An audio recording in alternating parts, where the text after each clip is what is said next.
sometimes people are in these situations where they're not enjoying their jobs. They've got a boss who they don't get on with. And I think in that sort of long-term sort of situation where things aren't working well, you have this long-term stress. And I think something like cortisol builds up.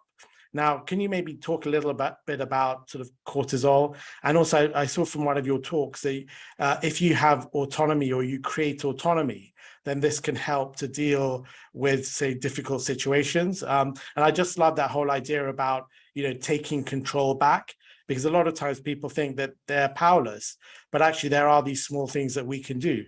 What do you think, Friederike? Oh, I think that's so important. So stress.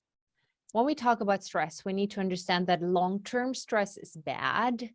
Short stress is good for us. So anything below 30 minutes is great for us. It helps us to think better. It boosts our immune system. It actually gives us that kick of stress hormones. We need a little bit of cortisol in the morning to be awake and not sluggish. So a little bit of stress is good. And you can actually boost your ability to deal with stressors by exposing yourself to short-term stress.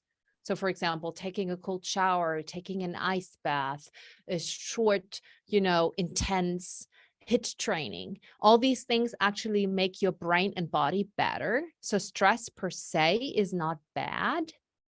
The problem starts when stress becomes chronic and uncontrollable, when it never stops. We have to understand that anything that goes on for longer than 30 minutes is already bad for us. So there's several ways you can go. I would say the point you mentioned is the most important one. We need to take our power back.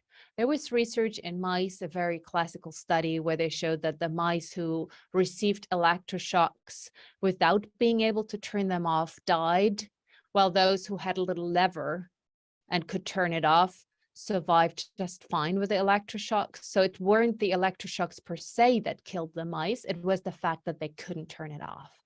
And so we need to find that lever in our lives. We need to find that possibility to reduce stressors. And that can be very hard because if you live with a toxic person, if your boss is mean to you, if politicians do things you don't want them to do, that can become hard. And so you need to find that one thing you can do to change the situation. That can be something small, it can be something big, but there's always something you can do.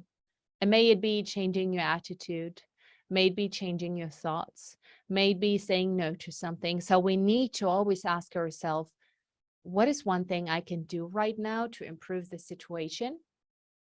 And then we need to act on it, rather than putting ourselves into the position of a victim. So it's very hard, but that mindset is life-changing to always think like, okay, this situation sucks. Okay, what can I do about it? Rather than just going on and on and on and complaining about it, always think of like, how can you get yourself out of it?